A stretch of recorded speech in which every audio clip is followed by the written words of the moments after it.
টেকনাফে বন্যায় প্লাবিত, সুবিধাবঞ্চিত, অসহায় ও ক্ষতিগ্রস্ত ৩০০ পরিবারের মাঝে ত্রাণ বিতরণ করেছে কোস্টগার্ড। বৃহস্পতিবার ১০ জুলাই ২০২৫ তারিখে বিকেলে কোস্টগার্ড সদর দপ্তর মিডিয়া কর্মকর্তা লেফটেন্যান্ট কমান্ডার হারুনুর রশিদ এ তথ্য জানান। তিনি বলেন, প্রতিষ্ঠা লগ্ন থেকে বাংলাদেশ কোস্টগার্ড উপকূল এবং নদী তীরবর্তী অঞ্চলের দুর্যোগ মোকাবেলা এবং আর্থসামাজিক উন্নয়নে সুবিধাবঞ্চিত, অসহায় ও ক্ষতিগ্রস্ত মানুষের বিভিন্ন প্রয়োজনে এগিয়ে এসেছে।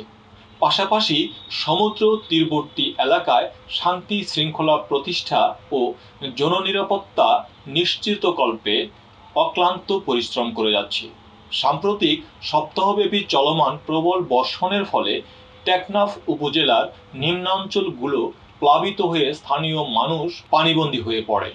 এরই ধারাবাহিকতায় আজ ১০ জুলাই ২০২৫ তারিখ বৃহস্পতিবার সকাল ৯টা ৩০ হতে বিকাল ৪টা পর্যন্ত বাংলাদেশ কোস্টগার্ড পূর্ব জোন অধীনস্থ বিসিজি স্টেশন টেকনাফ কর্তৃক টেকনাফ থানাধীন রঙ্গিখালী ও ওবরাং এলাকায় বন্যা কবলিত অসহায় ও ক্ষতিগ্রস্ত পরিবারদের সার্বিক সহায়তা প্রদানের পাশাপাশি ৩০০ পরিবারের মাঝে ত্রাণ সামগ্রী বিতরণ করা হয়।